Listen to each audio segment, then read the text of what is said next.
Une vente aux enchères a eu lieu dans une salle baignée de lumière. Le commissaire-priseur se tenait au centre de la pièce, et à côté de lui, agenouillée, se trouve une femme aux cheveux roux ardents. L'un des participants a accepté d'acheter cette personne pour 100 millions. Se rendant compte qu'il n'y avait plus d'acheteurs, l'homme accepta de la vendre pour le montant donné. Des bottes noires à clous argentés tapaient sur les luxueux tapis rouges sang.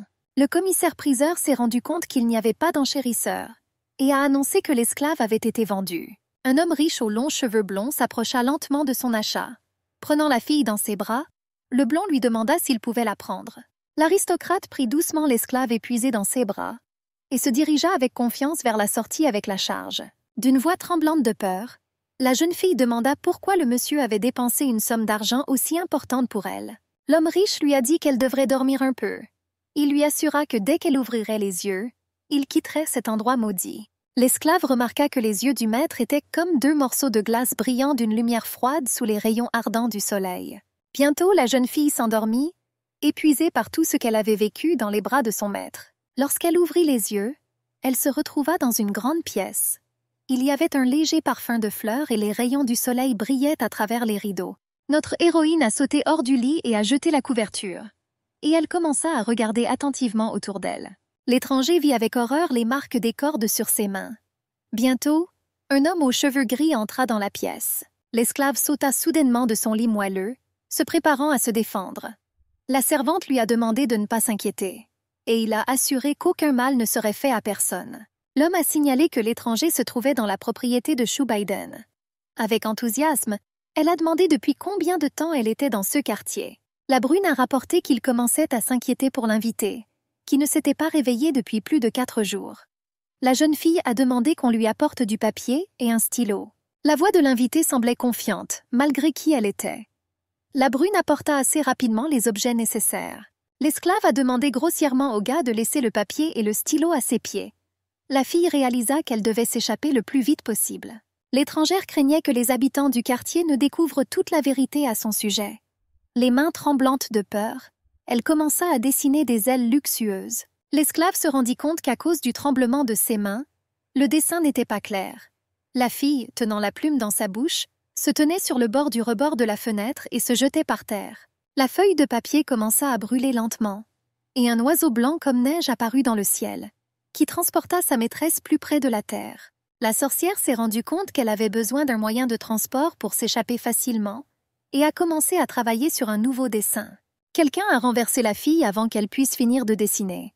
Elle tomba à terre et des larmes commencèrent à couler de ses yeux bleu ciel. En regardant l'agresseur, l'étranger vit ses cheveux dorés éblouissants, son grand nez et ses bras puissants typiques des épéistes. La sorcière remarqua que la beauté de l'homme était comme celle d'un dieu qui conduisait un char solaire. Il y avait du désespoir sur le visage de la jeune fille, car elle comprenait qu'elle se trouvait dans une situation terrible. Elle s'est réveillée dans un char emmené à une vente aux enchères. La boîte a tremblé. Le monsieur a aboyé au chargeur pour lui dire de faire attention car la boîte contenait un esclave de la classe la plus élevée.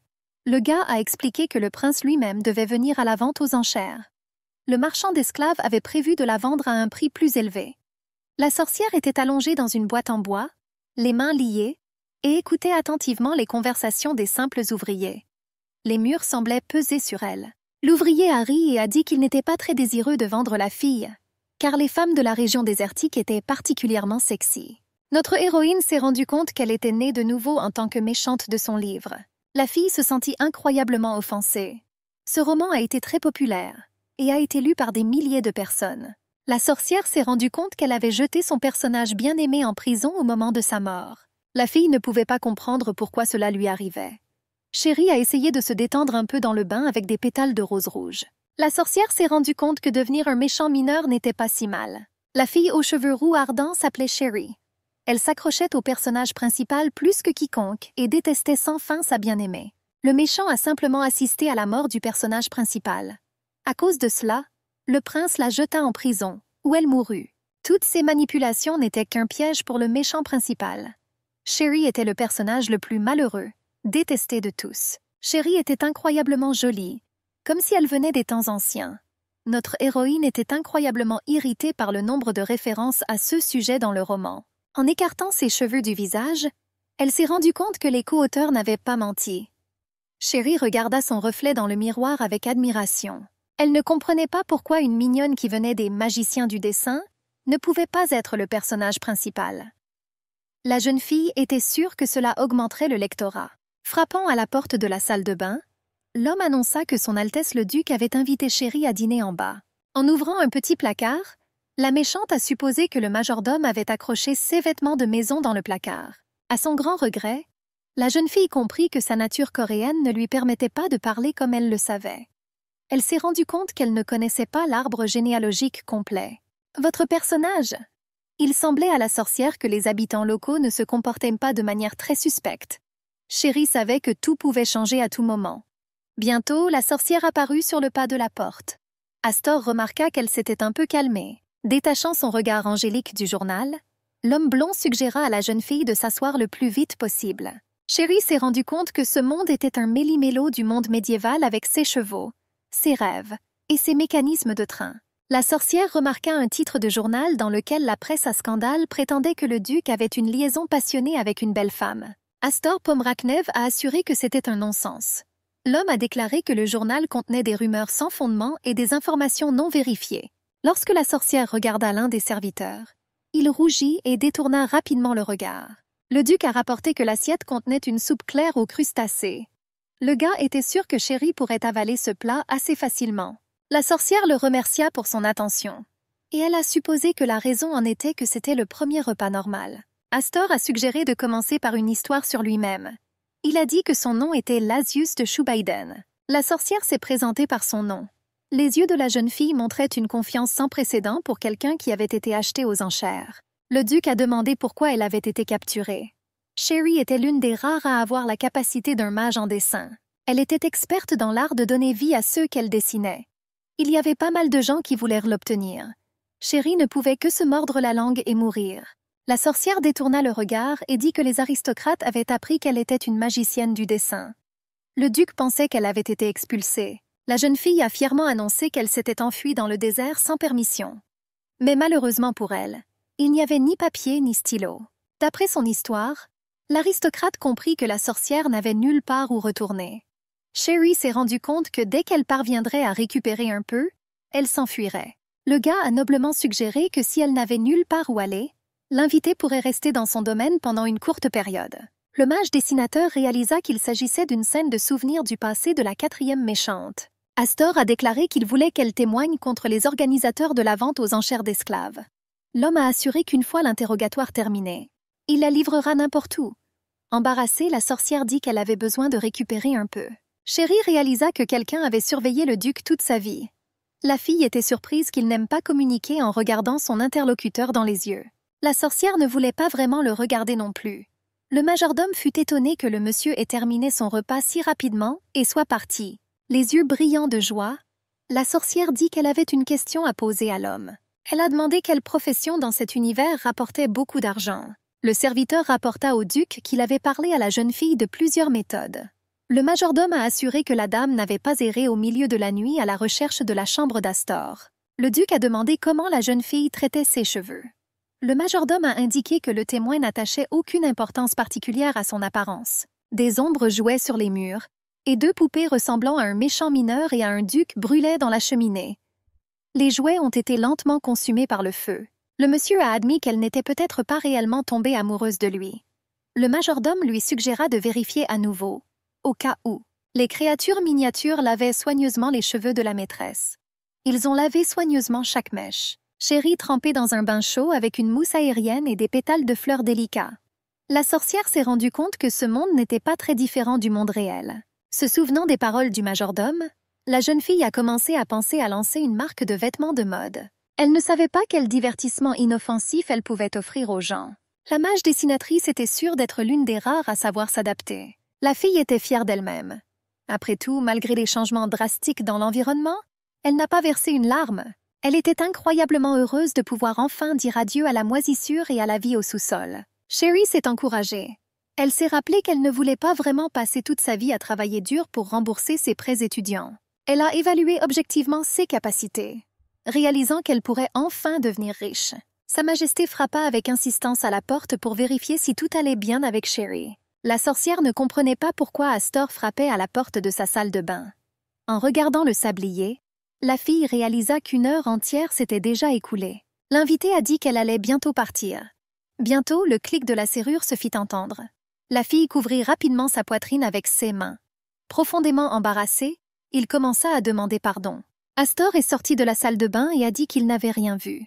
Il a demandé pardon pour avoir dérangé. La sorcière était déçue, car ses rêves d'avenir étaient brisés. La jeune fille ne savait pas comment elle pourrait regarder le duc en face après la situation actuelle. Le duc remarqua la maigreur et les blessures de l'invité. Aster a conclu que la sorcière était issue d'une famille noble. Le gars s'est rendu compte qu'il n'avait pas donné les bonnes aux invités. Son Altesse a appelé l'homme aux cheveux noirs. Il ordonna à Maynor de donner à son invité une pommade cicatrisante, qu'il emportait toujours avec lui à la guerre. Aster a demandé que du pain soit sur la table du dîner, et que les portions contiennent plus de viande et de fromage que d'habitude. Ensuite, le duc entra dans son bureau. Le duc regarda le titre du tabloïd avec une certaine tristesse. Le gars a décidé d'aider l'invité à prendre du poids à un niveau sain et à bien la nourrir. Aster se souvenait que tout le temps, de nombreuses femmes le harcelaient constamment. Et cela lui était très désagréable. Le gars ne pouvait pas comprendre pourquoi il n'y avait même pas une trace de dégoût envers l'invité dans son âme. Profondément embarrassé, il se rappela que la sorcière se tenait nue devant lui, mais réagit de manière tout à fait innocente. Aster a suggéré que les femmes étrangères étaient immunisées contre le sang du dieu du soleil. Le gars pensait qu'il y avait peut-être quelque chose de spécial chez elles. Afin de calmer la chaleur du soleil, il faut qu'une femme ayant l'énergie de la lune soit à proximité. Cette méthode a été découverte par nos ancêtres, qui souffraient des mêmes symptômes. Le duc savait que le meilleur choix était le mariage. Le garçon savait que même vivre sous le même toit suffisait à apprivoiser l'énergie yang. Le duc comprit que le problème était qu'il avait besoin d'une femme sensée, capable de conclure un contrat de mariage. Son Altesse s'attendait à ce que les sentiments de la femme deviennent beaucoup plus forts. L'invité rappelait à l'aristocrate un coucher de soleil, comme si elle était née dans des langues de feu. C'était très étrange. Il espérait que tout s'arrangerait. Aster croyait vraiment en elle. Sherry se sentait en insécurité dans une robe aussi luxueuse. Elle rejouait la situation dans sa tête. Après la situation dans la salle de bain, la fille s'est sentie comme une écolière qui a envoyé un gros mot à son professeur. La sorcière essaya de se calmer et de réprimer son excitation. Alors qu'elle était perdue dans ses pensées, la jeune fille rencontra un serviteur. Elle a salué Manny. L'ouvrier a informé la dame qu'elle pouvait entrer dans la chambre d'amis. Le gars lui a assuré qu'il préparerait bientôt tout pour elle. L'héroïne renaissante poussa un soupir de soulagement et supposa que le duc Astor n'était pas encore arrivé. Sherry a été étonnée par la variété et la quantité de produits de boulangerie aromatiques. Elle se sentait comme au paradis quand elle voyait tous les macarons. Et l'invité était également étonné que les légumes puissent être si savoureux. La fille a décidé de regarder le duc couper son steak pour pouvoir le répéter plus tard. Se penchant sur la sorcière, Astor lui demanda si elle aimait la viande. Après sa réponse positive, le gars a dit qu'il couperait également de la viande pour elle. La sorcière, très embarrassée, le remercia de son attention. L'aristocrate lui expliqua qu'elle devait bien manger pour que ses blessures guérissent plus vite. Sherry devint encore plus confuse lorsqu'elle réalisa que le duc avait vu bien plus qu'elle ne le pensait. Le gars a dit qu'il n'était pas du tout intéressé par les articles de tabloïds qui sortirent les uns après les autres. Sherry a demandé si le monsieur avait visité cette rédaction.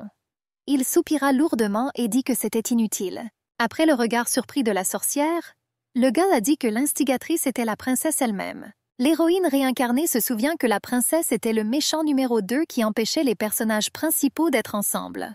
La candidature de cette Milady ne fut même pas prise en considération lors du choix du futur empereur. La princesse était une femme aux tendances sadiques qui aimait faire pleurer les beaux hommes. Le gars a dit que sa routine matinale consistait à vérifier les bêtises écrites à son sujet. L'aristocrate a expliqué qu'il prenait généralement le journal à cause d'autres nouvelles. La sorcière supposait qu'il ne savait rien des magazines féminins. Le duc a assuré qu'il n'y avait jamais prêté attention. Aster n'a pas pu empêcher les filles de le draguer sur le chemin du travail. Il a partagé que les fans féminines soudoyèrent souvent les serviteurs pour une raison quelconque. Seuls Théodore et Manny sont restés dans le domaine. Astor a partagé que lorsqu'il séjournait dans la caserne des chevaliers, ils l'espionnèrent sous la douche. Il a ajouté que pendant les entraînements, les supporters couraient et s'évanouissaient, se mettant ainsi en danger. Le duc a dit qu'en raison de la situation, il voulait lui offrir quelque chose. Et puis Astor proposa résolument à la sorcière de l'épouser. Il a demandé à l'invité de devenir sa femme pendant au moins 3 ans. Un peu confuse, Sherry lui demanda à nouveau s'il voulait l'épouser. La blonde a dit qu'il devrait d'abord y avoir des fiançailles, et ensuite il y aura un mariage. Aster a rappelé à l'invité qu'elle était une magicienne du dessin. Le gars lui a assuré que si elle restait à ses côtés, elle n'aurait pas à s'inquiéter des tueurs à gages. Avec calme dans la voix, la jeune fille a rappelé qu'elle n'avait même pas donné son consentement. Aster lui a conseillé d'y réfléchir attentivement. Le gars a expliqué que si quelqu'un découvrait qu'elle était sa future épouse, Sherry aurait de nombreux privilèges. Le duc a donné la permission de recevoir les pots de vin offerts et de nombreux cadeaux. Un peu méfiante, la sorcière demanda où le duc avait trouvé autant de confiance en sa personne. Sherry lui a rappelé qu'elle ne pouvait pas compter sur lui. Le gars a admis que lorsqu'il était à la vente aux enchères, il avait prévu de détruire tout le monde. L'aristocrate a admis que lorsqu'il l'a vu, quelque chose a traversé sa tête. Astor remarqua que malgré le fait que l'esclave était bourré de drogue, une soif de liberté brûlait dans ses yeux. Il était sûr que sa future épouse serait capable de commettre des actes éhontés de tout son cœur, et ne soit pas gênée devant la princesse. Sherry a réalisé qu'elle pouvait rester dans ce domaine pour le reste de sa vie. C'est pourquoi elle a décidé de ne pas laisser passer cette chance. La sorcière savait que le personnage principal du roman ne devrait pas apparaître avant 1 an. La fille a compris qu'il y avait suffisamment de temps pour récupérer. Astor a déclaré qu'il était contre le mariage et qu'il n'en contracterait pas un pour de vrai. L'aristocrate a insisté pour qu'en utilisant son nom, l'invité pourra faire ce qu'elle veut. La jeune fille a demandé si elle serait exécutée après cela. Le gars a promis de protéger sa future femme de tout. Le duc demanda en échange qu'elle devienne la femme la plus luxueuse et la plus impudente de tout l'Empire. Astor voulait que personne n'ose l'approcher après l'avoir vue avec sa femme. La jeune fille a demandé combien l'aristocrate pouvait payer pour ce service. Astor a dit qu'il était prêt à lui donner 10 milliards de goths. Sherry sourit et dit qu'elle était prête à servir son cher client. Elle était incroyablement heureuse de travailler pour ce montant. Avec une étincelle dans les yeux, Sherry a dit que le duc n'avait pas à s'inquiéter et qu'il signerait bientôt un contrat de mariage. Elle a assuré qu'elle ferait fuir toutes les femmes qui tenteraient de gagner sa seigneurie. La jeune fille pouvait déjà imaginer combien de bâtiments pouvaient être achetés pour une somme aussi modeste. Le duc demanda à Théodore d'apporter un contrat pour sa future épouse. La sorcière supposa qu'il avait préparé cet accord pendant qu'elle dormait. L'héroïne renaissante a décidé de signer le contrat et de recevoir l'argent. Sherry était prête à s'enfuir lorsque le personnage principal est apparu à l'horizon. La jeune fille a promis au monsieur de réaliser une performance si merveilleuse que les genoux de tout le monde trembleraient. La sorcière a demandé d'ajouter seulement 2 conditions supplémentaires au contrat. Elle a dit qu'elle voulait que le duc soit à ses côtés quoi qu'il arrive. L'héroïne réincarnée a exprimé son souhait qu'il prenne soin de sa vie paisible s'il tombait amoureux d'une autre. La fille a réalisé que les méchantes du roman n'étaient pas des femmes ordinaires. Aster accepterait n'importe quoi, du moment qu'il avait la possibilité de mener une vie normale. La sorcière a dit qu'il se marierait pour divorcer et a promis de faire fuir toutes les femmes. Elle rêvait déjà de la quantité de biens immobiliers qu'elle pourrait acheter avec l'argent qu'elle recevrait. Après avoir remarqué son futur nom, la fille a remarqué que cela soulignait sa nature subtile. Le gars a dit qu'elle devait jouer une dame de la famille d'un pauvre vicomte de province. Il a dit qu'elle était venue dans la capitale pour gagner de l'argent mais qu'elle l'avait rencontré. La sorcière sourit et réalisa qu'elle devrait jouer le rôle de Cendrillon. Aster a expliqué que ce mariage était le destin dont beaucoup de filles rêvaient. La sorcière signa le contrat et lui tendit la main. Le duc sauta soudainement sur la table et la fit tomber, la clouant au sol. Il lui couvrit la bouche et lui dit que les ennemis étaient dehors. Sherry repoussa sa main et demanda ce qui s'était passé quelques instants plus tôt. Astor a montré sa main et a dit que des aiguilles somnifères y étaient plantées. L'âme réincarnée s'est rendu compte que seul le méchant numéro 1 pouvait éliminer ses concurrents d'une manière aussi vile. Saisissant un encrier et un stylo, la jeune fille demanda au client de lui montrer son dos. Elle a demandé au duc d'enlever son gilet. La sorcière a commencé à dessiner activement quelque chose sur sa chemise blanche, comme neige. L'héroïne renaissante a vérifié qu'il n'y avait pas d'ennemis à l'extérieur. Après avoir entendu une réponse positive, Sherry a demandé au monsieur de retirer tous ses vêtements. La sorcière et le gentilhomme s'écartèrent un peu, loin de la fenêtre. La fille a continué à dessiner sur du papier. Bientôt, les ennemis ont commencé à crier et à s'enfuir. Aster a demandé à sa future femme ce qu'elle avait dessiné. Sherry sourit et assura que c'était un secret d'entreprise. La fille ne pouvait pas dire qu'elle avait dessiné des flèches enflammées qui piquèrent les ennemis dans les fesses. La sorcière a demandé au client de ne pas oublier ses 10 milliards. Le duc a déclaré qu'il tiendrait sa part du marché. Le garçon a demandé à être appelé par des surnoms affectueux à l'extérieur de la maison. Allongée sur son lit luxueux, l'héroïne renaissante réfléchissait à la vie. Elle s'est rendue compte que les méchantes étaient des femmes plutôt méchantes. Sherry était sûre de pouvoir les gérer. En sortant du lit, la jeune fille comprit que diverses menaces l'attendaient. Elle a décidé de mettre de l'ordre dans ses connaissances. L'héroïne renaissante se souvient de Christina Dolores et de Messi. Messi ne représentait aucune menace. La méchante ne pouvait faire que quelques méfaits mineurs. Sherry s'est rendu compte que le premier méchant n'avait ni morale ni limite.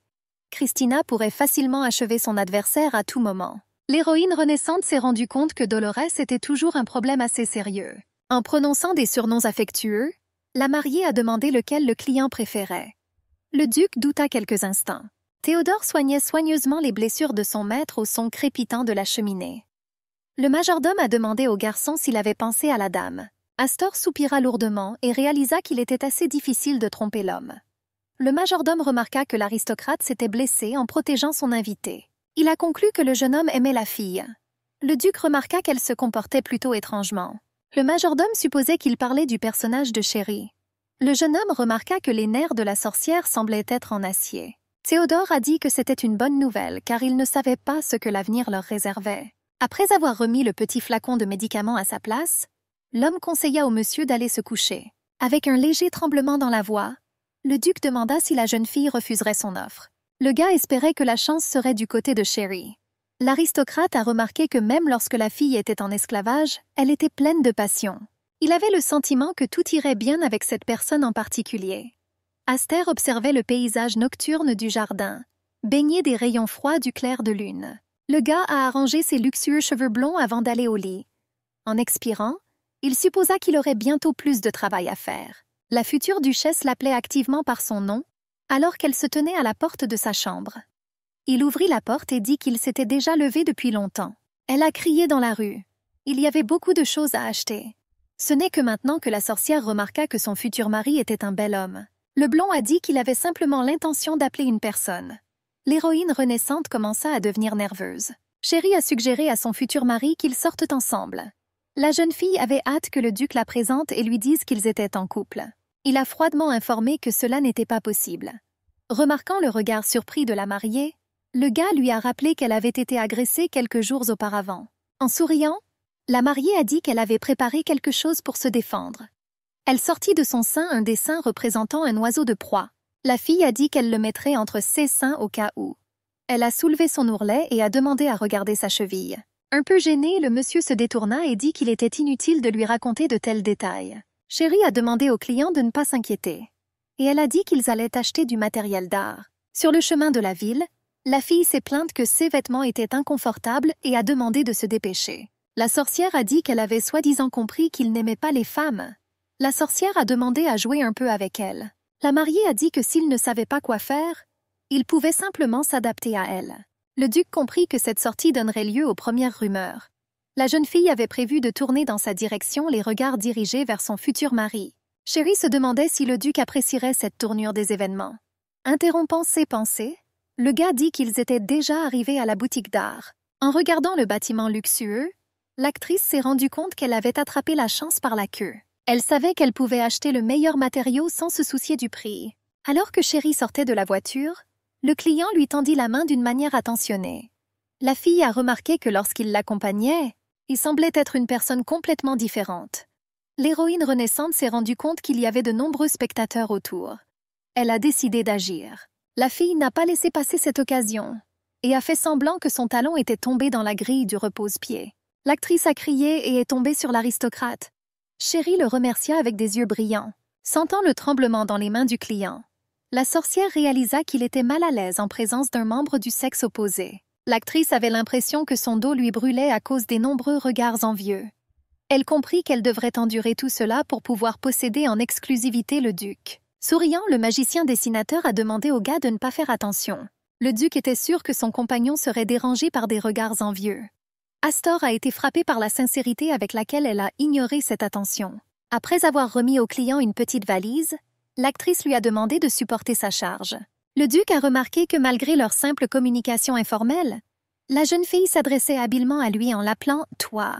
Il se rendit compte que son compagnon avait certainement grandi dans une famille noble. Astor a soigneusement demandé à la fille si elle avait besoin d'une brosse. Sherry a dit qu'il avait raison. Elle a insisté sur le fait qu'elle aimerait acheter le plus possible en une seule fois. Il a demandé à sa bien-aimée de ne pas se précipiter. Le gars a remarqué que l'actrice était assez petite. La sorcière était ravie que les pinceaux soient soigneusement triés par taille. Le duc suggéra avec nostalgie que Chérie devait être belle lorsqu'elle prenait un pinceau et peignait. L'actrice a appelé le gars alors qu'il commençait à s'approcher lentement d'elle. L'héroïne réincarnée espérait sincèrement qu'après cet incident, le nombre de tentatives d'assassinat n'augmentera pas beaucoup. Après lui avoir demandé pardon, Chérie l'a attrapée fermement par la chemise et l'a tirée vers elle. La jeune fille embrassa passionnément le duc tandis qu'il se tenait là, abasourdi par la surprise. Chérie réalisa que son plan avait parfaitement fonctionné. Après avoir reçu de nombreux regards désapprobateurs, la jeune fille serra le duc par le bras. L'aristocrate demanda froidement à l'ouvrier de les payer. L'héroïne renaissante espérait que cela suffirait à augmenter les ventes des journaux de demain. La jeune fille se demandait si elle devait recevoir une commission pour cela. La sorcière sentit que les regards envieux devenaient encore plus brûlants. Elle tendit soigneusement une serviette au monsieur. Le duc lui a demandé si elle pouvait s'essuyer les lèvres. Un peu confuse, Chérie a demandé pourquoi elle faisait ça. La fille était heureuse de voler le premier baiser public du bel homme. L'aristocrate demanda où ils iraient ensuite. L'héroïne a passé en revue dans sa tête les endroits où elle pourrait aller pour se procurer une nouvelle tenue. Elle se souvint qu'il y avait un magasin vendant des robes bon marché que le personnage principal avait accidentellement remarqué. En entrant dans le magasin, Astor a dit qu'il voulait choisir une robe pour sa mariée. Le gars a assuré qu'il ne savait absolument rien en matière de vêtements. Il a demandé à prendre soin de sa future femme. Il a dit que le prix n'avait pas d'importance. C'est avec joie que les ouvriers ont pris sur eux la responsabilité de faire de la future duchesse une véritable beauté. La fille a compris qu'à partir de ce jour, cette boutique deviendrait la plus populaire. Chérie a réalisé que le design n'était pas si important. Elle fit un signe de la main et demanda d'apporter toutes les tenues du début à la fin. Les événements sont décalés dans le temps.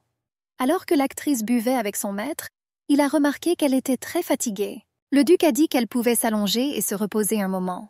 Théodore prit sur lui de porter la dame dans la chambre. Le monsieur a dit qu'il s'occuperait lui-même de la fille. Astor ne comprenait pas d'où elle venait. Il a mené une enquête secrète qui n'a donné aucun résultat. Grâce au marchand d'esclaves, le gars a réussi à découvrir que la sorcière avait été amenée du désert. Le duc soupçonnait qu'un magicien du dessin puisse errer sans but. Le garçon a appelé Théodore, et il lui demanda de préparer pour la jeune fille un plateau de ses fruits préférés de la plus haute qualité. Il a demandé qu'on lui attribue une chambre où sa future épouse pourrait dessiner confortablement. Le monsieur a demandé de décorer les murs de cette pièce avec des tableaux célèbres que possédait sa famille. Le duc se rendit compte qu'il ne se sentait pas du tout mal à l'aise en embrassant la jeune fille. Le gars était surpris que son contact ne provoque pas d'hostilité. L'aristocrate remarqua que lorsque leur premier baiser eut lieu, son cœur s'enfonça dans ses talons. Astor se sentait mal à l'aise et voulait recommencer. Et cela l'excitait beaucoup, le forçant à réfléchir. Le garçon qui vendait des journaux en agita un. Il a rapporté que le duc Shubain avait une épouse. Les femmes de la ville soupçonnaient que quelque chose n'allait pas, car le duc avait toujours dit qu'il était contre un mariage de convenance. Un homme vêtu d'une robe bleu foncé s'est approché du garçon et lui a demandé de lui vendre un journal. Il était abasourdi. L'étranger lui a assuré qu'il ne mangerait pas le gars et lui a demandé de simplement lui vendre la presse. La colère est apparue sur le visage du gars. Il suivit la sorcière pendant un bon bout de temps et fut étonné qu'elle se marie si soudainement. L'homme aux cheveux bruns et aux yeux rouges sang lui assura avec colère qu'il viendrait bientôt la voir. Quelqu'un a appelé la princesse, et il lui a demandé si elle était vraiment prête à tout laisser comme c'était. Son Altesse a giflé le journal avec rage et a bondi de son siège. Dolores était sûre que l'article était complètement absurde. Elle ne pouvait pas admettre qu'on ne savait pas qui deviendrait la duchesse de Shubain. En se couvrant la bouche avec un éventail, la brune comprit que la fiancée du duc deviendrait un membre de la famille impériale. Dolores a dit qu'elle comprenait parfaitement ses sentiments. La princesse pouvait croire qu'un homme aussi merveilleux était en couple. Son Altesse a décidé d'organiser un goûter. La jeune fille sourit joyeusement et dit que seuls les membres de leur fan club pourraient assister au goûter. Tandis qu'elle savourait la délicieuse nourriture, Chérie réalisa qu'elle vivait déjà heureuse dans le domaine du duc depuis un demi-mois. Elle a été visitée par des tueurs à 3 reprises au milieu de la nuit et a été bombardée à 2 reprises alors qu'elle marchait. Il fut même un temps où l'on ajoutait de la limaille de fer à la crème de bain. La future duchesse a eu beaucoup de chance car au moins rien n'a été ajouté à sa nourriture. Souriante, la mariée a dit au gars qu'il y avait eu pas mal de rumeurs à son sujet. Elle a demandé s'il valait la peine de passer à la 2e phase du plan. Astor prit une serviette et dit qu'il avait un bon endroit en tête. La mariée a précisé où se trouvait cet endroit. Le gars l'a prévenu que cela pouvait être dangereux. Sherry a expliqué que pour elle, même allongée dans son lit, constituait un danger. Avec un lourd soupir, le duc rapporta que cet endroit était le palais impérial et le terrain d'entraînement des chevaliers. La jeune fille supposait que le marié allait la présenter à l'ordre chevaleresque de Rantus. La sorcière dit qu'il devait se dépêcher. Avec une certaine surprise, Astor a demandé si sa mariée porterait cette tenue. Elle a dit qu'elle avait besoin de voir quelqu'un. La sorcière avait prévu de charmer le chevalier Simon Adless. L'héroïne réincarnée savait qu'elle possédait des pouvoirs étonnants. Elle savait d'avance que le chevalier obéissait aveuglément au personnage principal du roman. Le mage dessinateur avait prévu d'attirer Dolores à ses côtés. La jeune fille espérait que Simone serait également de son côté et couvrirait ses arrières. Sherry s'est rendu compte que le chevalier au caractère difficile devait devenir son allié. L'âme réincarnée savait qu'après que Simone ait rencontré le personnage principal au bal, elle avait immédiatement perdu la tête. La sorcière savait que c'était sa chance. Sherry se souvenait qu'elle avait un faible pour les petites filles mignonnes. La future duchesse a décidé de prendre un risque et de ne pas laisser passer sa chance. Sa seigneurie a annoncé que des duels officiels auraient lieu ce jour-là. Il a expliqué que les notes des chevaliers auraient pu changer ce jour-là. Un peu embarrassée, la sorcière a demandé si les gens ordinaires pouvaient regarder cela. Astor a rappelé à l'actrice qu'elle devait jouer le rôle d'un scélérat qui tombait follement amoureux de lui. La fille se souvint de son rôle et ne posa plus de questions. Pas une seule question. Devant ses yeux s'ouvrit une immense salle d'entraînement avec de nombreuses épées polies jusqu'à briller. Les chevaliers commencèrent à s'agiter lorsqu'ils virent que leur commandant était arrivé. Les hommes se levèrent soudainement de leur siège et saluèrent le commandant. La fille a remarqué que la position de son client était assez élevée. Un peu confus, l'un des chevaliers demanda qui était cette personne. Le duc présenta calmement sa future épouse comme étant Lady Overton. Les gars ont été un peu surpris par cette nouvelle et ont demandé de la répéter. Astor fut outré par cette réaction. Il a demandé au garçon de ne pas se comporter de manière aussi honteuse. Commençant à s'incliner, les chevaliers demandèrent pardon à la dame. La sorcière fut étonnée par une telle obéissance aveugle. La sorcière serra le client par la main et dit qu'elle s'en fichait complètement car beaucoup de gens réagissaient de cette façon. Elle a demandé pardon à Astor de l'avoir suivie si impitoyablement. La fille comprenait qu'elle pouvait intervenir, mais elle était très curieuse. Le chevalier rapporta que la fiancée du maître pouvait être assise confortablement. Simone commença à descendre lentement les escaliers. Le chevalier nouvellement arrivé rapporta que ce n'était pas un endroit où un homme ordinaire pouvait venir par pure curiosité. La jeune fille a demandé au commandant de renvoyer sa fiancée. Simone a expliqué qu'il s'agissait d'un manquement à la discipline.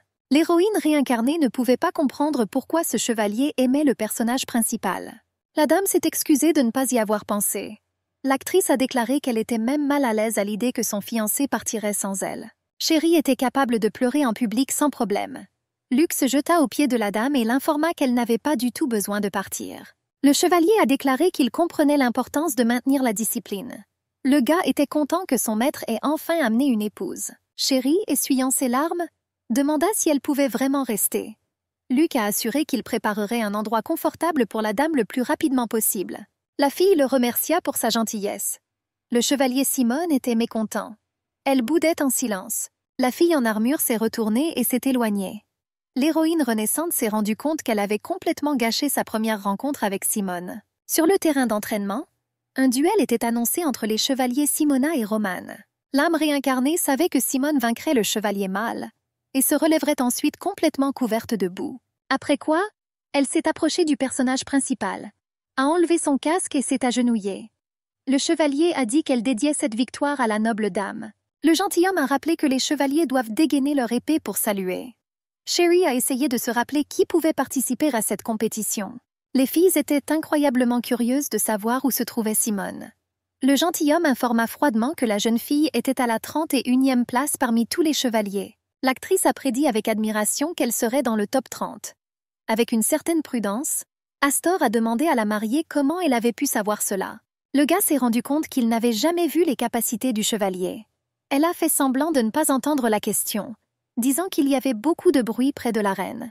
Le marié a demandé à la jeune fille avec une certaine inquiétude si le bruit était vraiment trop fort pour elle. La sorcière était surprise car elle ne s'attendait pas à un combat aussi intense. La jeune fille observait chaque mouvement des chevaliers avec admiration. Le bruit était très fort, J'avais l'impression que quelqu'un frappait des cymbales en cuivre juste sous mon oreille. Le gentleman a demandé à Sherry si elle avait vu le serviteur debout près du râtelier avec des épées.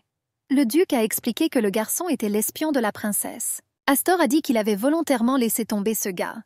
Il a assuré que l'espion s'était délibérément positionné à un endroit d'où il pouvait être clairement vu. L'actrice a suggéré de faire une farce, le prix devant l'espion. La jeune fille était étonnée de constater qu'il y avait des espions même au sein de l'ordre chevaleresque. Elle s'est rendue compte que la prochaine fois, elle devrait emporter avec elle des bouchons d'oreilles renforcés. Astor couvrit soigneusement les oreilles de la mariée et annonça qu'il découvrirait bientôt qui serait le gagnant. Elle a remarqué que les paumes des clients étaient très grandes.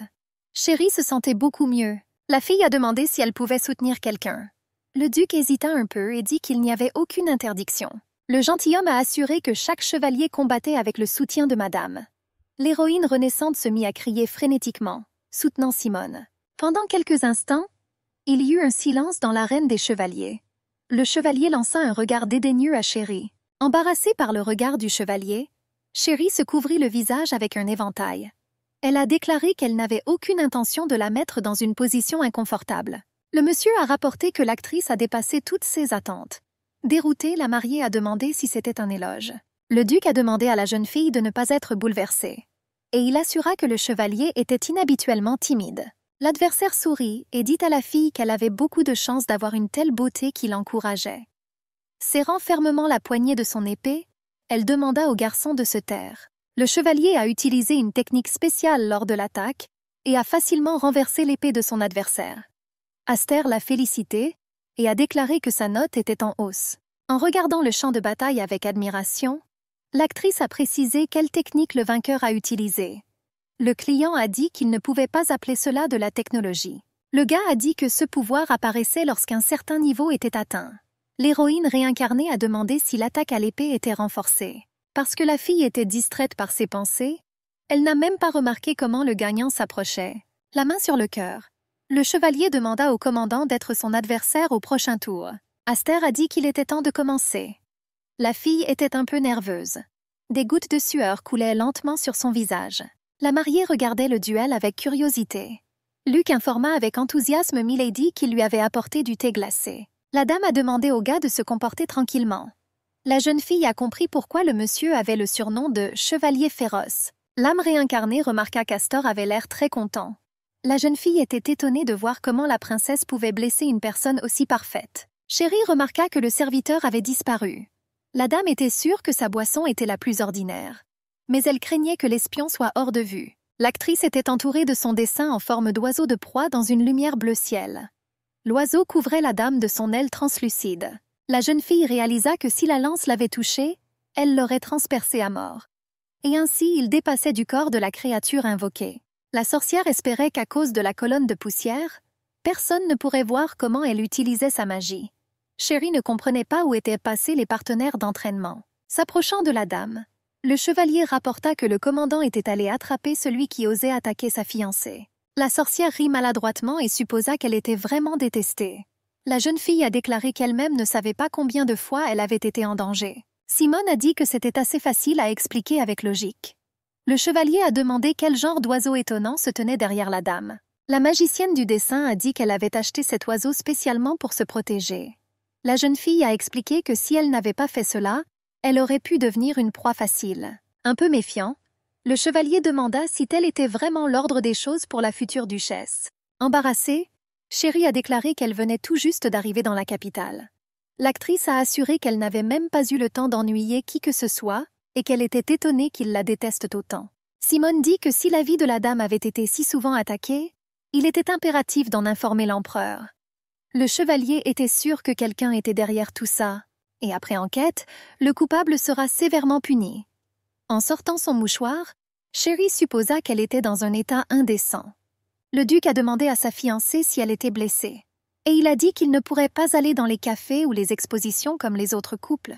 La jeune fille a déclaré qu'il n'y avait rien de grave dans cette situation puisqu'elle n'avait pas été blessée. Se jetant dans les bras du gars, elle lui demanda pourquoi il venait juste d'arriver. L'actrice a dit qu'elle avait peur. Le magicien dessinateur obscurci demanda qui était le coupable. Le commandant a indiqué que la tentative de meurtre avait été perpétrée par un tueur à gages. L'héroïne renaissante se souvenait du roman original. Et elle a supposé que le premier méchant était celui qui élaborait ces plans ignobles. La fille a remarqué que l'espion avait disparu. Elle a demandé s'il était autorisé à quitter son siège. Astor a demandé si le gars était vraiment allé quelque part. La sorcière supposait qu'Astor allait découvrir si l'homme était un agent double. L'héroïne renaissante a hardiment suggéré qu'elle avait réussi à charmer Simone. Même si elle regardait toujours la fille sans adoration. La fille regarda avec surprise ce qui était écrit sur la feuille de papier. La dame a demandé à Théodore de lui apporter de l'eau. L'article parlait d'un chevalier qui avouait que le simple fait de regarder Milady faisait battre son cœur plus vite. Et fait de lui un otage de l'amour. Le majordome a assuré que tout allait bien, et que la plupart considéreraient cette histoire comme une absurdité. L'héroïne renaissante réfléchit à ce que cela signifiait vraiment. Cela ne vaut pas la peine d'y prêter attention, car il y avait beaucoup de rumeurs différentes dans les journaux. Le gars s'est approché de madame et l'a informé qu'elle avait reçu une lettre. Théodore demanda si la dame souhaitait le lire à ce moment-là. Souriant, l'homme dit que c'était une lettre tout à fait ordinaire. La sorcière fut un peu décontenancée lorsqu'elle réalisa que la lettre était une invitation à un goûter de la part de la princesse Dolores. La jeune fille avait prévu d'y aller par souci de décence. Elle était impatiente de voir de ses propres yeux le principal méchant qui causait tant de problèmes à son client. Le majordome a remarqué que la dame était très fiable. Souriante, la jeune fille dit qu'elle était tout à fait apte à devenir générale. Sherry a demandé au gars d'envoyer un homme au magasin de vêtements pour en acheter des prêts à porter. La fille a dit que Manny pouvait la contacter en cas de problème. La sorcière se préparait déjà à voir la terrifiante princesse en personne. Elle réalisa qu'avant de venir, elle devait préparer un serviteur qui la protégerait. Les ouvriers ont dit à la dame qu'ils attendaient son arrivée. Les filles étaient ravies qu'elle aille au goûter de la princesse. Les couturières étaient flattées que la dame se rende au goûter en portant une tenue de leur boutique. La dame a commencé à annoncer les règles. La jeune fille a demandé de ne pas voler les sous-vêtements d'Astor et de ne pas ramasser les cheveux de son fiancé. La sorcière a ordonné de ne pas dire aux étrangers ce qui se passait dans leur domaine. Une des filles a clarifié. La dame aimait-elle vraiment autant le duc? Les filles, embarrassées, commencèrent à parler entre elles. La dame leur a demandé de signer un contrat. Bientôt, des chats à l'apparence mignonne et à la fourrure douce ont sauté sur les genoux des ouvriers. Les couturières supposaient que ces animaux appartenaient à la dame. La fiancée du duc a déclaré qu'elle avait acheté ces animaux en vertu d'un contrat avec un magicien. La sorcière a prévenu les ouvriers que si une seule des règles était enfreinte, les chats se transformeraient en monstres et les mordraient. Le majordome a apporté une table avec du thé et des bonbons. La maîtresse du domaine a dit que si les filles aimèrent quelque chose, elles pouvaient le lui faire savoir. Les couturières ont demandé si elles pouvaient commander autant de ces produits qu'elles le souhaitaient. Souriant, le magicien dessinateur dit qu'elle avait assez d'argent. Pendant que les ouvriers savourèrent les douceurs, Sherry était perdue dans ses pensées. La fille a remarqué qu'il y avait beaucoup moins de tentatives. L'homme aux cheveux bruns ne pouvait pas croire que la sorcière n'avait plus besoin de lui, et qu'elle le jetterait simplement. Théodore salua le gentilhomme en s'inclinant et lui ouvrit la porte. Le gars, sans réfléchir, a demandé où était Sherry. Le majordome a expliqué que la jeune fille recevait des invités. Le duc fut un peu surpris d'apprendre cette nouvelle. Les couturières ont discuté de la robe qui conviendrait le mieux à la dame. Absolument tout lui convenait. La brune a suggéré qu'une robe argentée serait la meilleure pour Mia, car elle mettrait en valeur ses cheveux roux ardents. Le majordome rapporta au gentleman que sa fiancée avait invité la propriétaire du magasin et ses assistants au domaine. L'homme a dit que la princesse avait invité Sherry à un goûter. Le garçon a demandé au majordome de s'assurer que les invités étaient reçus correctement. Le majordome a signalé que Manny avait vu quelqu'un de suspect. Le serviteur remarqua un homme à la peau sombre à proximité du domaine. Avec une certaine prudence, le duc demanda s'il ressemblait à un guerrier du désert. Théodore a rapporté que l'étranger avait une sorte de tatouage sur le visage. Le gentilhomme ne comprenait pas ce qu'un homme du désert ferait dans l'Empire. Le majordome a suggéré de désigner quelqu'un pour s'occuper du mystérieux étranger venu du désert. L'homme a expliqué qu'en raison de l'apparence inhabituelle de l'étranger, il pourrait le rattraper assez rapidement. Le duc supposait qu'il avait un lien quelconque avec sa fiancée. Astor s'est rendu compte qu'il aurait été préférable de se renseigner à l'avance sur l'invité. Allongé dans la baignoire avec de l'eau chaude, il pensait à l'homme mystérieux du désert. Le duc regarda sa cicatrice. Le gaz était un peu déçu, se rappelant qu'il y avait eu sa seule bataille qui s'était terminée par un match nul. Tout ce qui entourait le combattant semblait avoir été effacé, ne laissant qu'un souvenir désagréable. Le regard de l'ennemi était comme celui de quelqu'un prêt à mourir d'ennui. Le duc espérait sincèrement que l'invité inconnu du désert n'était pas la même personne que ce type. Aster ajusta ses luxueux cheveux blonds. Puis il se frotta la barbe. Je réfléchissais. Il s'est rendu compte qu'il avait réagi de manière excessive à la situation. Après avoir frappé à la porte, la jeune fille a demandé à son fiancé s'il dormait. La voix de Chérie s'adoucit lorsqu'elle dit qu'elle mourait d'envie de le voir. La fille a continué à l'appeler par des surnoms mignons. Couvrant son visage avec sa main, l'héroïne renaissante dit qu'il était trop beau. La mariée a demandé au duc où il allait. Le gars a dit qu'il allait au goûter de la princesse. La sorcière, embarrassée, demanda pourquoi le marié allait là. Le bel homme a assuré qu'il y était allé avec sa fiancée en guise d'escorte. Il a expliqué que s'ils y allaient ensemble, ils ressembleraient à des tourtereaux. Le gars a dit qu'il avait déjà fait ses bagages et qu'il pouvait partir. Chérie ne pouvait pas croire que son fiancé irait réellement au goûter. L'actrice a demandé pourquoi il n'avait pas été vu ces derniers temps. Le gars a dit qu'il était occupé parce qu'il avait besoin de découvrir quelque chose. Le duc a dit que cela avait aussi quelque chose à voir avec elle. Il a demandé si quelqu'un avait aidé la jeune fille alors qu'elle errait dans le désert. L'héroïne renaissante était un peu confuse, car la première apparition du quatrième méchant avait eu lieu lors d'une vente aux enchères d'esclaves. La fille a dit qu'elle ne s'en souvenait pas. Chérie a demandé au marié pourquoi cela l'intéressait. En regardant par la fenêtre, le duc annonça qu'ils étaient déjà arrivés. En sortant de la voiture, le gars, comme un vrai gentleman, a tendu la main à sa bien-aimée. L'actrice embarrassée l'a remercié en l'appelant par plusieurs surnoms affectueux. Le duc a demandé qu'un seul surnom soit utilisé à la fois. La brune a demandé à M. Aster ce qui l'avait amené sur le territoire de ce domaine. Les filles espéraient qu'il viendrait les voir. Les femmes aristocratiques ont commencé à harceler le gars. Chérie sourit et décida d'essayer quelque chose. La sorcière dessina tranquillement une chenille et la jeta sur la robe de la blonde. La concurrente a commencé à se précipiter d'un côté à l'autre, suppliant qu'on lui retire les insectes. Se serrant contre la main du marié, elle dit qu'elle avait peur. La fille faisait semblant d'être très surprise qu'il y ait des chenilles dans le château de la princesse. Chérie devina que l'endroit n'avait pas été nettoyé correctement. La future duchesse a demandé quel genre de désordre il y avait dans le domaine de la princesse. La blonde en colère a dit qu'elle voulait demander ça à la fille. Le rival a rapporté que la chenille est apparue après l'arrivée de Mia. La brune a expliqué que la moquerie du château de la princesse n'était rien de plus qu'une insulte à la personne royale elle-même. S'appuyant sur l'épaule de son escorte, la sorcière dit qu'ils avaient fait une bonne balade, car elle et son amant avaient eu une matinée très chaude.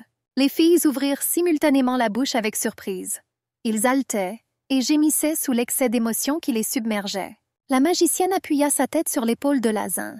Elle a dit d'une voix enjouée que c'était lui qui ne voulait tout simplement pas la laisser partir. Elle regarda son compagnon avec des yeux plissés. Elle a demandé à confirmer ses propos.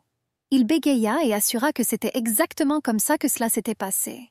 Prenant son compagnon par le bras, la jeune fille dit au revoir à la dame. Souriante, elle souhaitait passer la première. Après avoir rencontré l'employé, je lui ai demandé où se déroulait le goûter. Il rougit et demanda à nouveau. Chérie reformule la question. D'une voix ferme, elle demanda où aller pour le thé. Le jeune homme baissa la tête. Il a demandé pardon à la dame de l'avoir trop regardé, mais elle y était habituée. Et pourtant, je voulais entendre la réponse à ma question. Le commis était toujours timide et bégayait. Il indiqua de la main la direction où l'invité devait se rendre. Il marmonna quelque chose d'incohérent. Et derrière eux, les dames luttaient pour contenir leur rage. Chérie pensait que c'était une bonne chose qu'elle ne leur demande rien. Elle était contente d'elle-même. Tout s'est bien passé.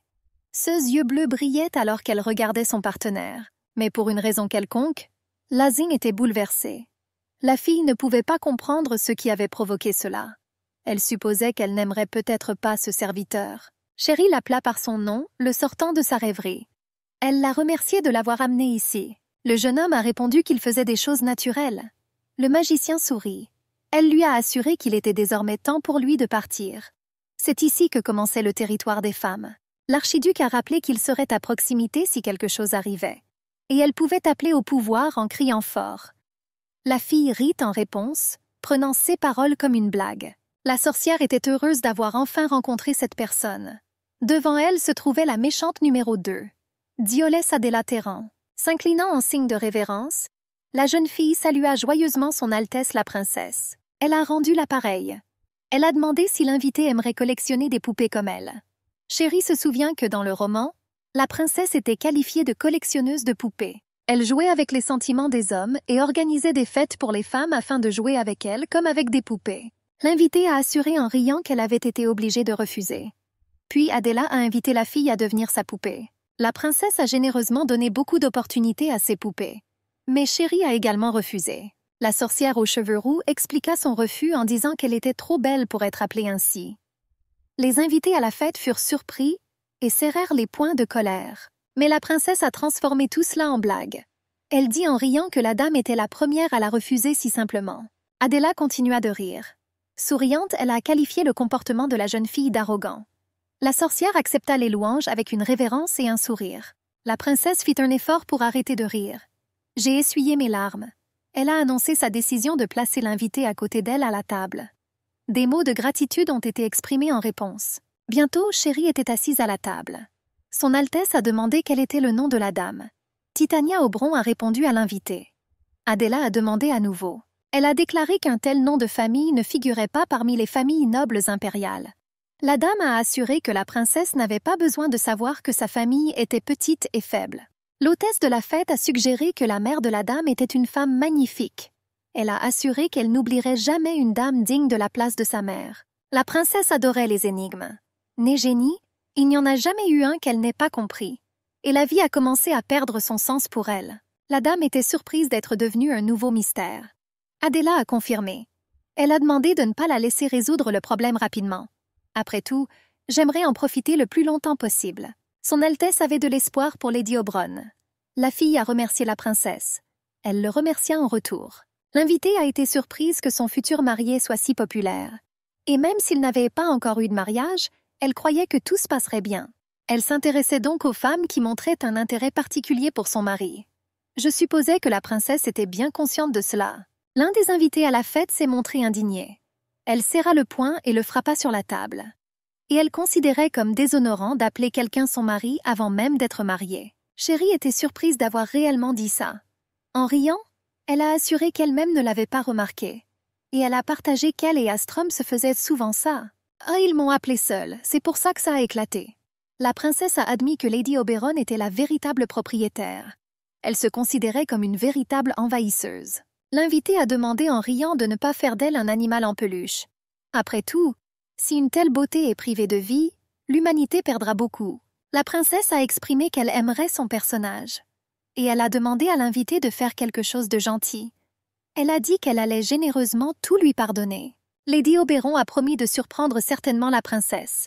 Elle a assuré que son ennui disparaîtrait instantanément. Notre héroïne pensait avoir produit l'effet désiré. Le deuxième objectif du projet de préservation de la vie a été atteint. La princesse a mordu à l'hameçon de la curiosité. Le soleil se couchait, peignant la nature avec les couleurs dorées du coucher de soleil. La voiture roulait régulièrement le long de la route, longeant des espaces verts. L'archiduc s'enquit de la façon dont s'était déroulée la fête. Chérie a assuré qu'elle avait passé un très bon moment là-bas. Elle a dit que la princesse s'est avérée très intéressante et que sa personne attirait l'attention de son Altesse. Aster était surpris. L'objectif de l'archiduc était de faire perdre tout intérêt à la princesse pour son partenaire. Il l'a dit d'une manière menaçante. Chérie a assuré que s'il attachait la princesse à lui, Aster lui-même serait beaucoup plus à l'aise. Et moi-même, je croyais que cela serait bénéfique. Maginia s'intéressait au journal de l'Empire qui avait le plus grand potentiel, mais pour qu'il ne soit pas trop grand, pour que les jeunes puissent le lire. L'interlocuteur a conseillé de considérer Terra Navos avec de telles demandes. C'est ce que nous avons décidé. Aster a demandé quelles étaient les prochaines étapes. La jeune fille savait que la presse était entre les mains de la princesse. Mais il y avait aussi ceux qui ne voulaient pas se soumettre aux autorités.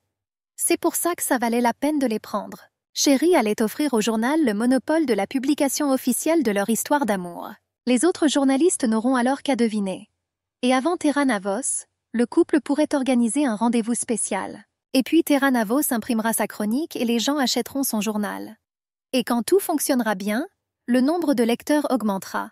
Et avec lui l'influence sur les masses. Aster a conclu qu'elle allait vendre la vérité. La jeune fille était sûre que dans ce cas, ceux qui n'avaient accès qu'aux rumeurs passeraient à l'arrière-plan. L'archiduc fut surpris que Chérie soit si bien informée sur les relations entre les gens. Et elle savait même en profiter. Aster a suggéré qu'il ne serait pas facile pour un homme issu d'une famille paysanne d'avoir une telle idée. La jeune fille ne comprenait pas quelle différence cela faisait de savoir à quelle famille elle appartenait. Cela n'a pas empêché le chasseur de la poursuivre. Le majordome rencontra le monsieur et le salua. Aster fit signe au serviteur de rester silencieux. En voyant la dame endormie dans la voiture, j'étais sur le point d'appeler Maynor. Mais l'archiduc l'en empêcha. Aster allait lui-même porter la fille endormie. Je me suis dit que je porterais la belle jusqu'au lit. J'avais peur de lui faire souffrir. J'ai douté de moi. J'admirais et tremblais à la proximité de son corps. C'est Aster qui a choisi le célibat. Mais il ne voulait toujours pas permettre à quelqu'un d'autre de porter la dame. Après l'avoir allongée sur le lit, il commença à la couvrir soigneusement. L'archiduc était déjà sur le point de partir. Mais la sorcière endormie l'attrapa par le bord de ses vêtements. Je lui ai demandé de ne pas partir. Il pensait que la fille voulait se faire masser les pieds. Mais en même temps, je ne voulais pas la réveiller. Je réfléchissais à une méthode. Mais il fut interrompu par le majordome qui entra soudainement. Je voulais faire rapport sur l'enquête qui avait été ordonnée précédemment. Et une fois la dame endormie, il pouvait la laisser. Cet homme est apparu dans la capitale récemment. Il fréquentait les bars et les hôtels bon marché et montrait un intérêt inhabituel pour les journaux. Aster a conclu que cette personne pouvait lire la langue locale. L'assistant a suggéré que l'étranger pourrait être du peuple Ram. Le monsieur a nié. Après tout, il aurait pu venir de Kun. Il s'agissait de peuples qui errèrent dans le désert et qui étaient divisés en plusieurs dizaines de groupes. Bien sûr, parmi eux, il y avait des groupes forts avec un grand nombre de personnes vivant à proximité des oasis. Les peuples de Ram et de Kun étaient exactement comme cela. Les traits distinctifs du gars comprenaient des cheveux noirs, des yeux écarlates et un tatouage sur la joue. Aster a supposé, en se basant sur la couleur de ses cheveux, qu'il venait de Kun. Le tatouage était le signe d'un guerrier. La cicatrice sur sa poitrine palpitait. Outre le jour où l'homme a été remarqué par Maynor, l'étranger a également été vu errant dans le domaine d'autres jours. Le témoignage du propriétaire de l'hôtel où l'inconnu a passé plusieurs nuits a été recueilli.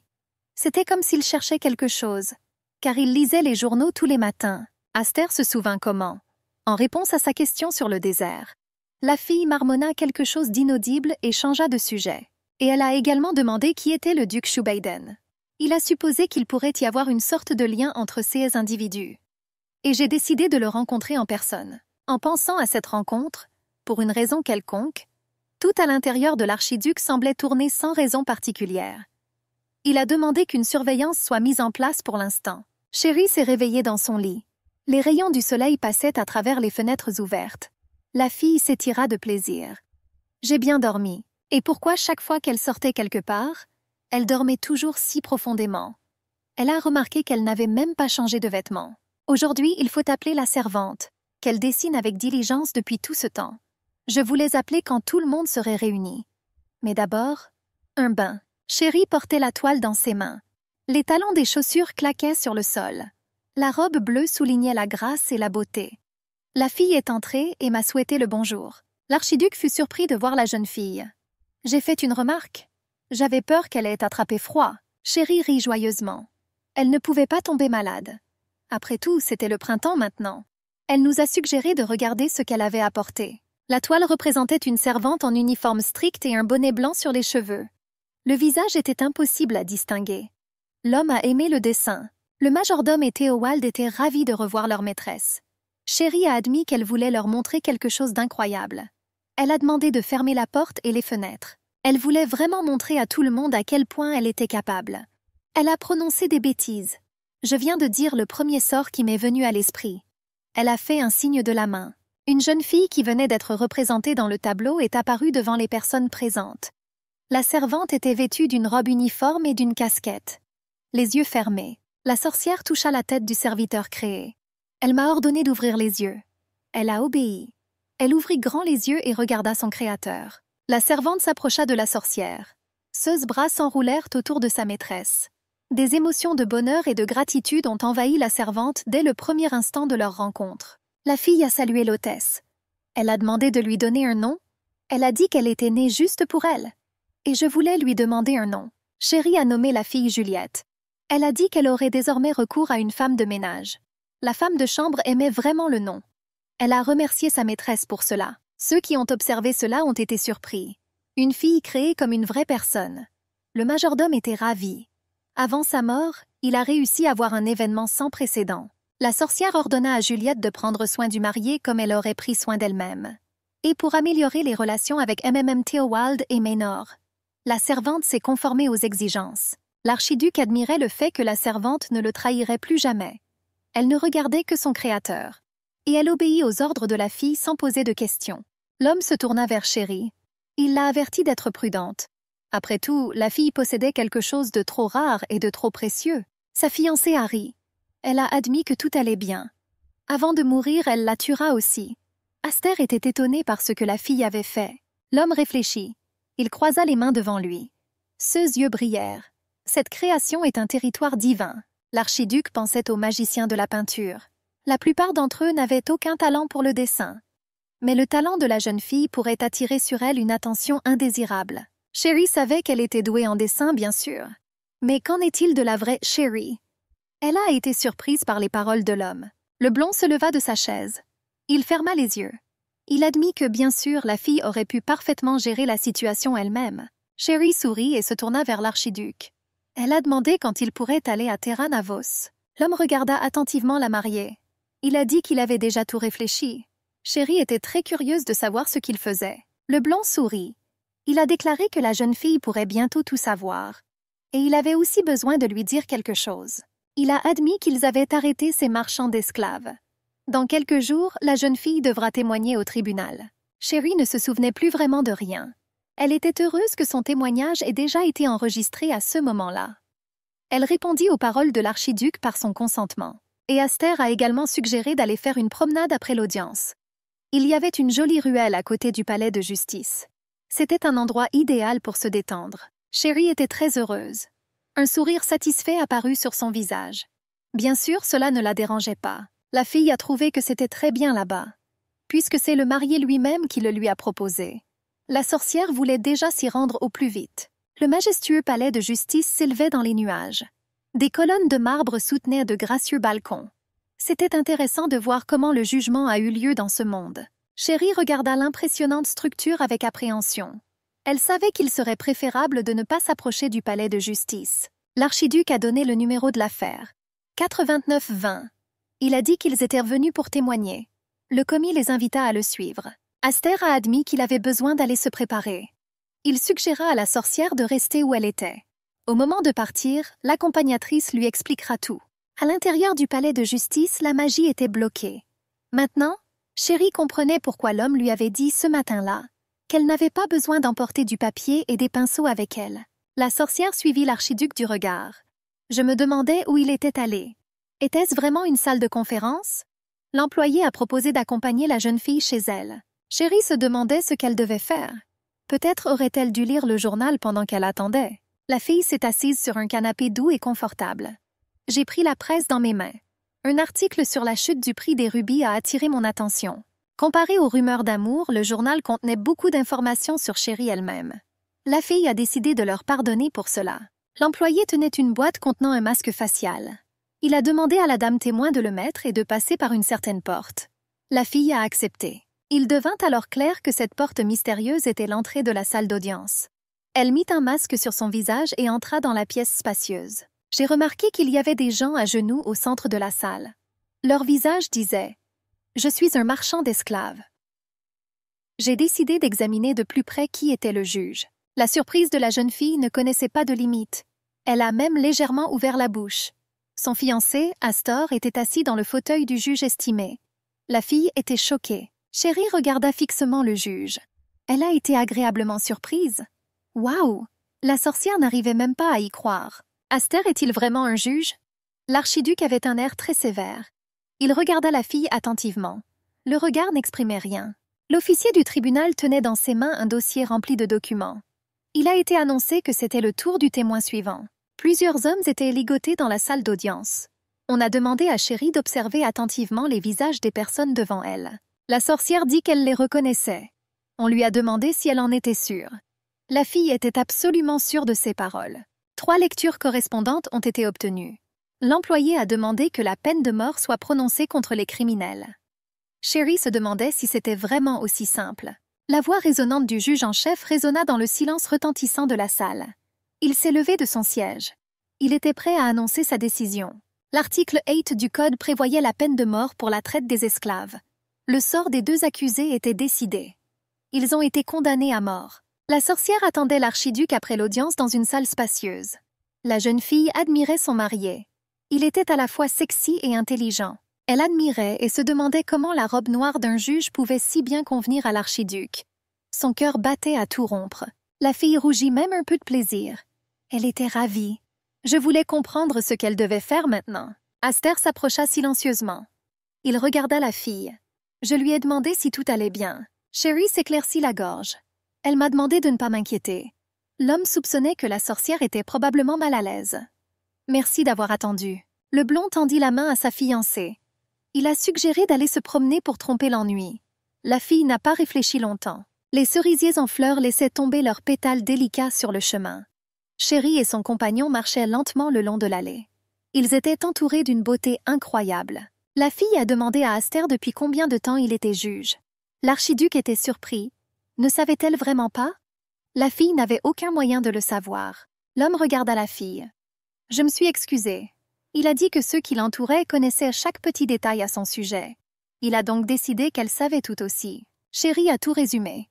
Il s'est avéré que c'était l'archiduc Shubaiden, chef de l'ordre chevaleresque et juge. L'homme la corrigea. Pour être plus précis, il était le juge suprême. Il a admis que, selon la loi, le poste de juge suprême ne peut être occupé que par une personne de la famille Shubaiden. La sorcière était surprise. Ah, c'est comme ça. La famille Shubaiden possédait le sang du dieu du soleil, ce qui leur conférait justice et perspicacité. S'il avait un frère, il partagerait le pouvoir. Mais il était le seul. J'ai pensé qu'il aurait valu la peine d'exécuter les voleurs plus tôt. Je me suis excusée. La fille a demandé de ne pas s'inquiéter. Tous ses sentiments s'étaient déjà apaisés. Les cerisiers en fleurs peignent le parc de doux tons roses. Les pétales tourbillonnèrent dans l'air comme de la neige. Le ciel brillait d'un bleu profond au-dessus des ruelles. De façon inattendue, même pour elle-même, elle a dit qu'elle était très heureuse. Son compagnon regarda la fille. Était-elle vraiment heureuse? Sherry a confirmé. Elle a demandé si son compagnon était malheureux. Le temps était magnifique. L'homme réfléchit. Le bonheur alors. Il n'y avait jamais pensé comme ça. La sorcière se retourna brusquement. L'ourlet de sa robe s'est soulevé. La jeune fille exigea qu'Aster admette rapidement que lui aussi était heureux. L'homme était perplexe. Le bonheur, alors? Il regarda attentivement sa fiancée. Sherry le pressa. Elle lui a demandé d'avouer rapidement. Aster doit répondre. Était-il heureux? La sorcière était furieuse. Elle croisa les bras sur sa poitrine. Il faut dire qu'il est heureux. Ce n'est qu'alors que le bonheur viendra. La fille tendit la main vers Aster. Si l'archiduc a du mal à dire cela seule, elle peut l'aider. Elle a souri.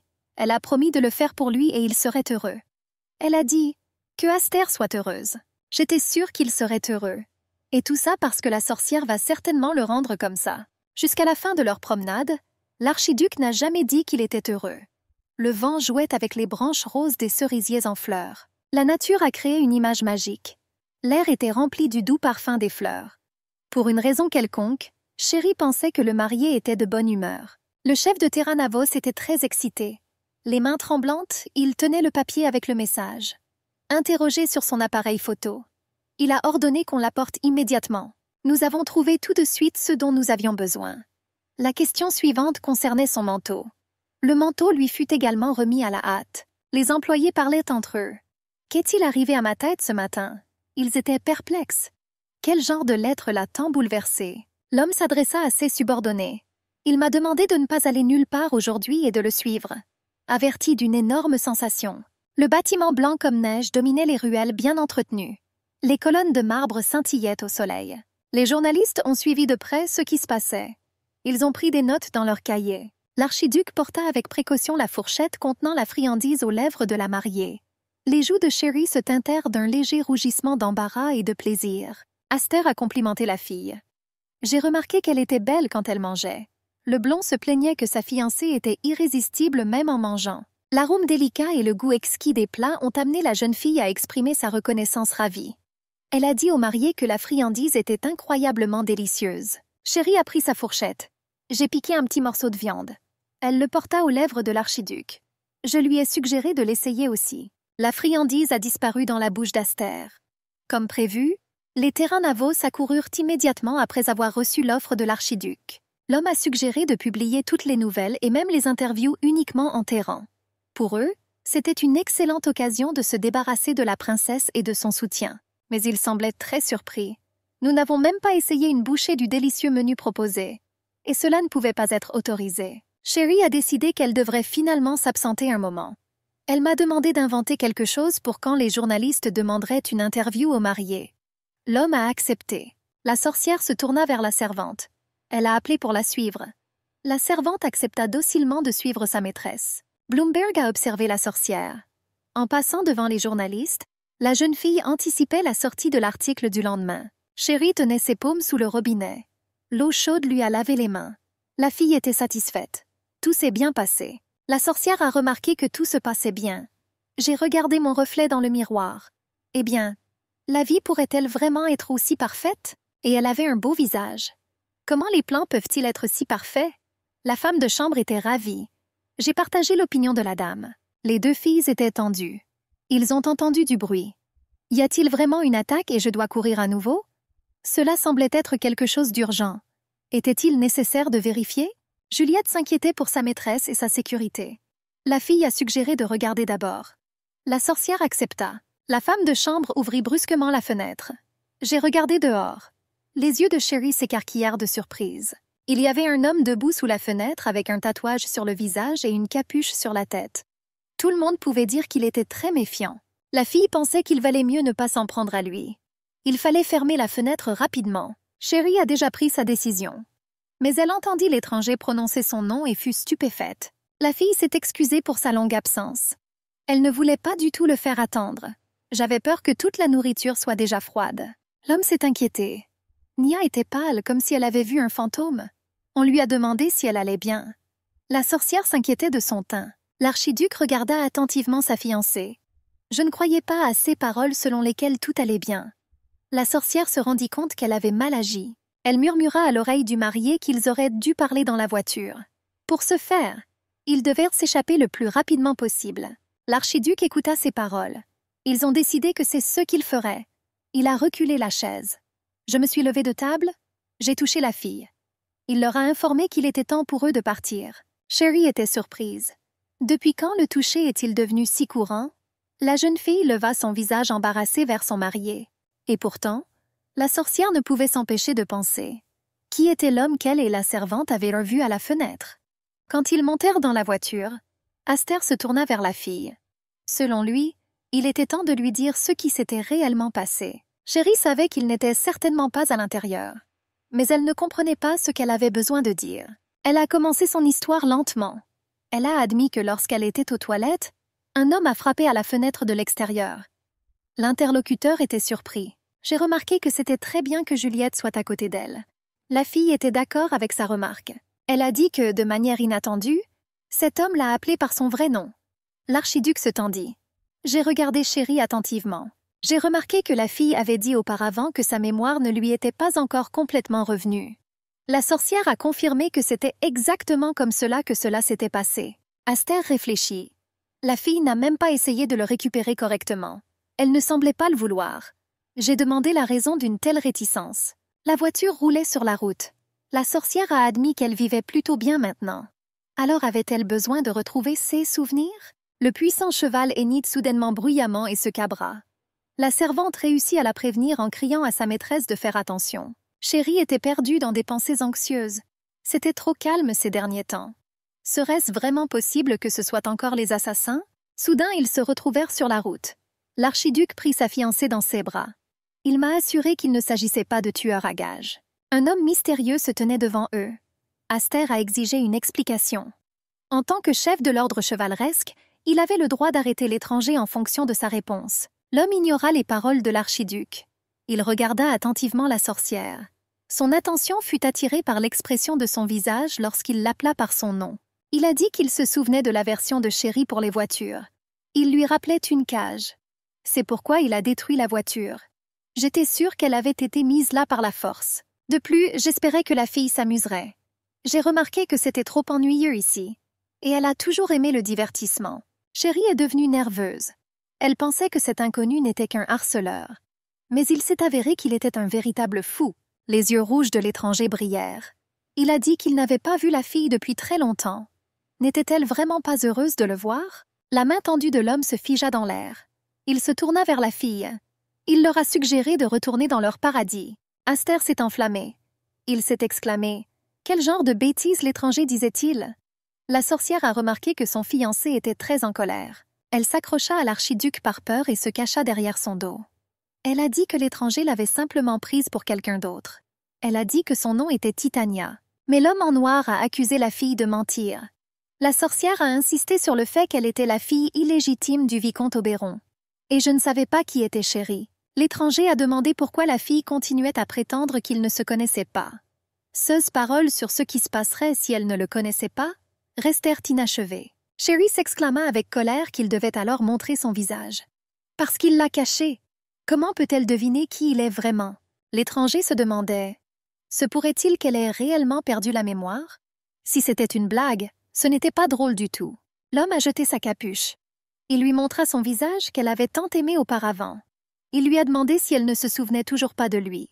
La sorcière, bien sûr, ne pouvait pas se souvenir de tout. Mais elle a admis que l'homme était beau.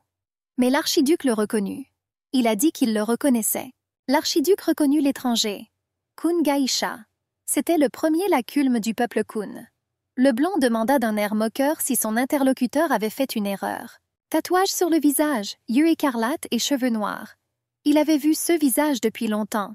Mais rien n'a changé. Il est le seul à avoir pu blesser Aster à un moment donné. Le blond se souvenait de leur dispute.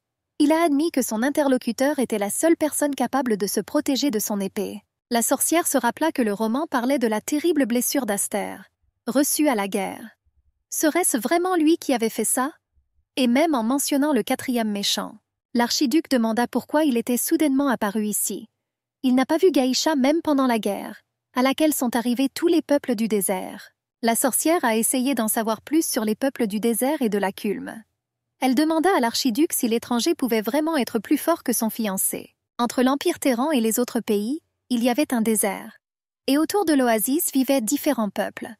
Parmi eux, Kun et Ram sont les principaux. Et le mot laculme dans leur langue signifiait guerre.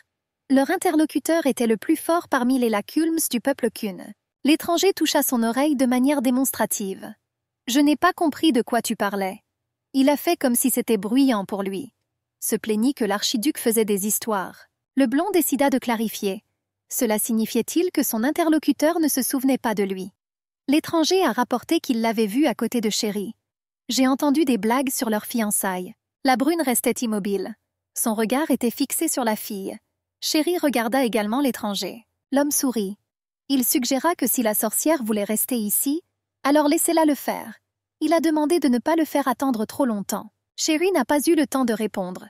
De façon inattendue, l'interlocuteur a déclaré qu'il serait toujours là. Il a demandé de ne pas l'oublier.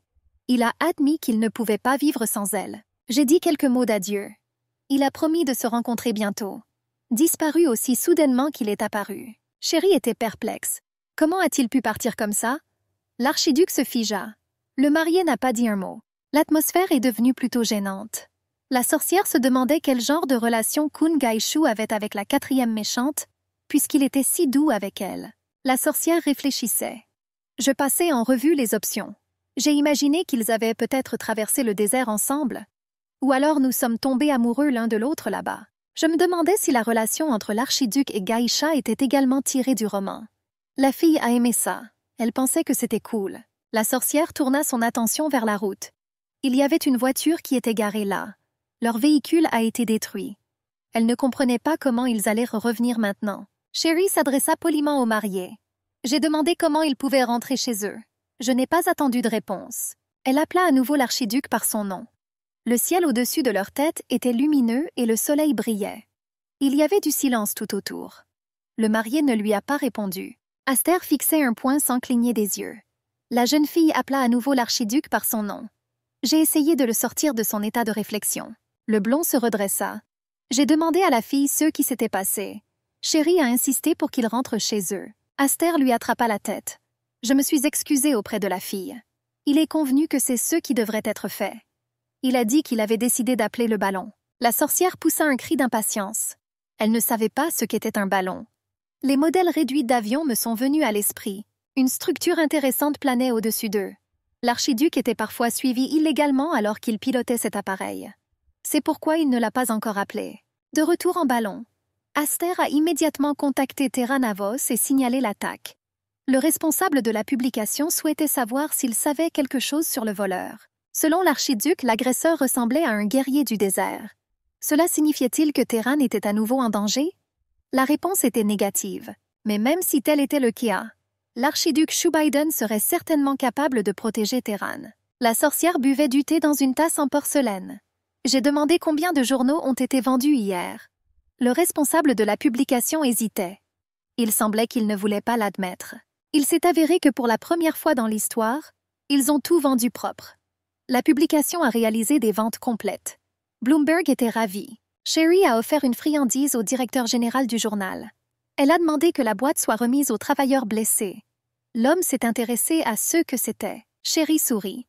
Elle a dit que c'était un cadeau, parce qu'ils ont vendu tous les journaux. L'interlocuteur s'est réjoui de la bonne nouvelle. J'ai demandé comment la fille l'avait découvert. Maginia a admis que cela était tout à fait prévisible. J'espérais que les choses ne feraient que s'améliorer pour eux. Après tout, ce n'est pas la princesse qui soutient le journal maintenant, mais elle. L'homme était ravi du cadeau. Je ne l'ai pas quitté des yeux. La sorcière réfléchit un instant et décida qu'elle pouvait désormais progressivement arriver au but. Soudain, elle se tourna vers son interlocuteur, comme si elle se souvenait de quelque chose. Elle a admis qu'elle voulait demander quelque chose. Bloomberg était prêt à écouter. Sherry était assise sur un canapé confortable. Elle a demandé si le responsable de la publication avait en tête une terre fertile. L'homme hésita une seconde. Il demanda soigneusement si c'était généralement les nobles qui étaient les mieux informés sur le pays. La sorcière fronça les sourcils. Elle regarda attentivement son interlocuteur. Elle a dit qu'elle ne savait pas, c'est pourquoi elle a demandé. L'homme a admis qu'en règle générale, les terres fertiles se trouvaient dans les territoires du Sud.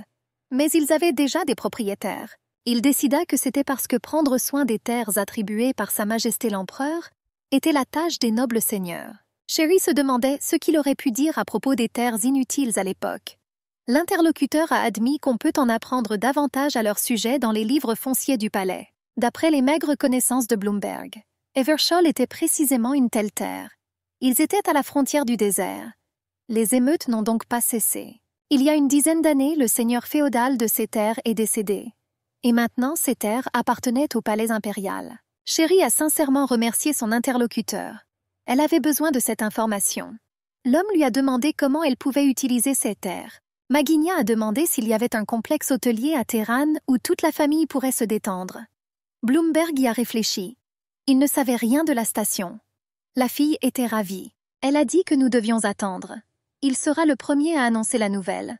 Bloomberg les a remerciés et leur a demandé la permission de publier en exclusivité. Sherry a parlé des paiements de parrainage. Ils doivent être reçus immédiatement après avoir reçu l'approbation du ministère impérial des Finances. La sorcière réfléchit. J'ai pensé au fait qu'il y avait de la magie et des ballons ici. Je pensais que quelque chose comme ça pouvait arriver aussi. Sherry ferma les yeux et imagina une pluie de pièces d'or. J'ai rêvé que c'était une véritable mine d'or. Vous pouvez maintenant détourner votre regard d'Aster vers elle. J'étais inquiet de ce qui pourrait arriver après l'apparition du personnage principal. Pour réussir, elle devra passer par de nombreuses épreuves. Vous ne pouvez pas simplement disparaître après avoir reçu une tonne d'argent. Et ainsi, elle fera d'une pierre deux coups. La sorcière imaginait déjà des images colorées. Elle a décidé de créer un parc d'attractions qui aiderait à la fois à dissiper l'intérêt pour l'archiduc et à gagner de l'argent. Sherry pensait qu'elle pourrait demander à la princesse des nouvelles du terrain.